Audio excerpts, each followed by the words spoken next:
Assalamualaikum warahmatullahi wabarakatuh. Saya Dian Putri Larasati dari kelas 11 MIPA 3 nomor absen 8. Di video ini, saya akan memaparkan materi sejarah wajib, yaitu orang-orang Cina berontak.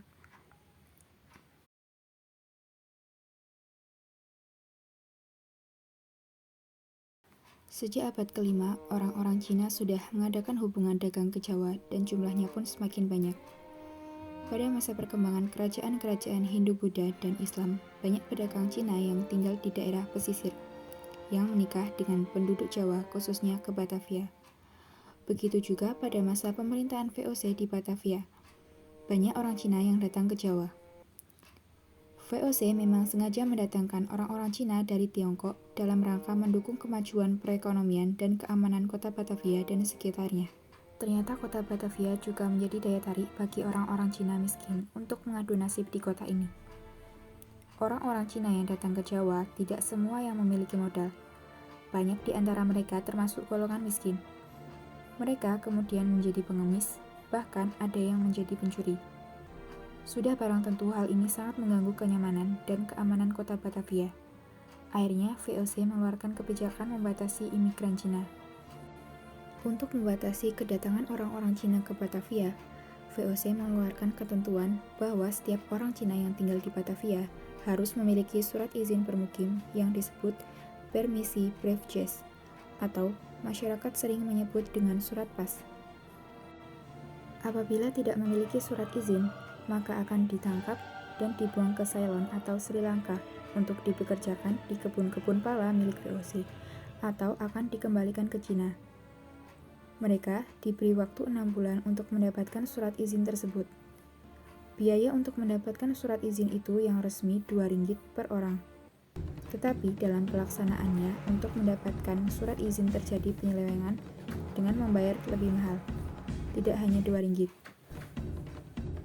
Akibatnya, banyak yang tidak mampu memiliki surat izin tersebut. VOC bertindak tegas. Orang-orang Cina yang tidak memiliki surat izin bermukim ditangkap. Tetapi, mereka banyak yang dapat melarikan diri keluar kota. Mereka kemudian membentuk gerombolan yang mengacaukan keberadaan VOC di Batavia.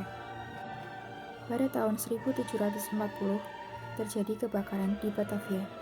VOC menafsirkan peristiwa ini sebagai gerakan orang-orang Cina yang akan melakukan pemberontakan.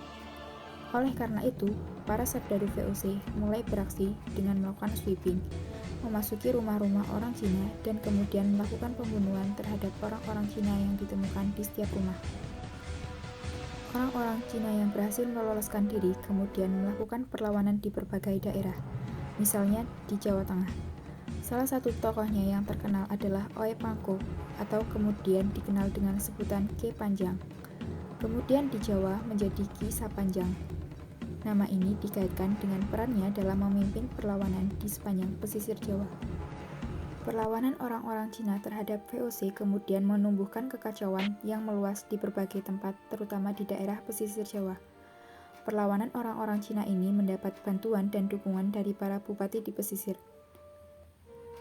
Atas desakan para pangeran, Raja Pakubuwana II juga ikut mendukung pemberontakan orang-orang Cina tersebut. Pada tahun 1741, benteng VOC di Kartasura dapat diserang sehingga jatuh banyak korban.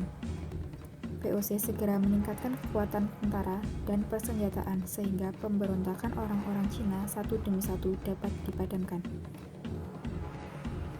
Pada kondisi yang demikian ini, Pakubuwana II mulai bimbang dan akhirnya melakukan perundingan damai dengan VOC.